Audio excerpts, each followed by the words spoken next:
The 7 key rules of healthy, restorative sleep. It's no secret that the majority of us would love a better night's sleep than we're currently getting. The statistics reflect the fact that we're finding it increasingly hard to fall asleep, and to add insult to injury, the quality of the sleep we do get has also been impacted. You might have tried the military sleep method, or cognitive shuffling, but are you familiar with the basic rules of healthy sleep? Number 1. Go to bed early. It's not a waste of time. So many of us feel we should stay up to a certain time before going to sleep. But the truth of the matter is that it is important to prioritize sleep. So if going to bed early appeals to you, then make sure you do it. There's a pressure to stay up later, says Dr. Michael Grandner, Director of Sleep and Health at University of Arizona. We feel like we don't have enough time in our day, and staying up later makes us feel like we'll be able to get more done and accomplish things. But the data shows the opposite. Staying up too late actually reduces our efficiency and productivity, because when you go to bed earlier, or sleep that little bit more, you're able to get the same amount of things done in less time.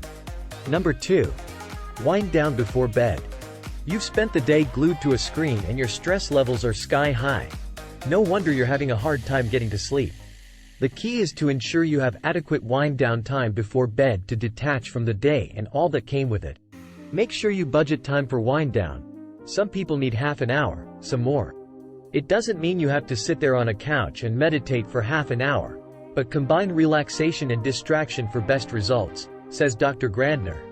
As well as dimming the lights to signal to the body's cells that it's nearly time for bed.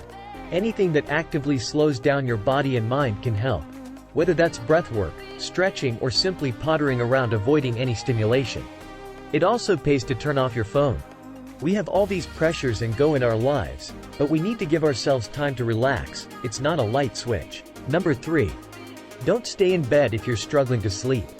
Sleep experts agree that when you're trying to sleep and can't, or wake up in the middle of the night and can't drop off again, it's key to get out of bed. By lying awake in bed, you turn the bed into an uncomfortable place. Somewhere that you associate with worrying, thinking, and tossing and turning, explains Dr. Grandner. Over time, the bed becomes a negative place rather than a relaxing one. In fact, you need to remove your body and mind from the situation. Number 4. Consider your sleep environment. As well as a dark, cool room, a lower temperature helps the body's core temperature drop, signaling to the brain that it's bedtime. Ensure that what you're sleeping in is optimal for good slumber. Achieving the best night's sleep, I believe, is very much dictated by the materials you dress your bed with, as well as what you wear to bed, says Jessica Mason, founder of Piglet. Natural, breathable, and absorbent materials, such as linen and merino wool, are wonderful to help regulate the body's temperature, which in turn helps us to sleep more soundly. Linen is an excellent material year-round, as its long fibers allow air to circulate through the fabric, making it ultra-breathable. It keeps you cool when you're hot and warm when you're cold. Number 5. Work out what to wear. Talking of what you sleep in. Do you sleep in clothes or go nude? Studies suggest that if you fall into the latter camp, you might just be sleeping better than your more prudish counterparts. Your body likes to keep cool when going to sleep, says Dr. Frankie Spence. Your body drops a couple of degrees when initiating and maintaining sleep. Pajamas may be keeping you too warm, especially in warmer weather, which can interfere with the temperature regulation process and interfere with sleep quality. If you do want to wear pajamas, opt for fabrics that allow for natural airflow and don't interfere with the body's internal temperature control mechanisms, such as cotton. Number 6. Stop worrying about getting 8 solid hours. One of the most commonly believed myths is that you need 8 hours to have good sleep, says Dr. Grandner. But really there's no difference between 7 and 8 hours, and sleep doesn't need to be perfect for it to be deemed good. His advice is to ensure you get 7 to 8 hours of sleep out of the entire 24.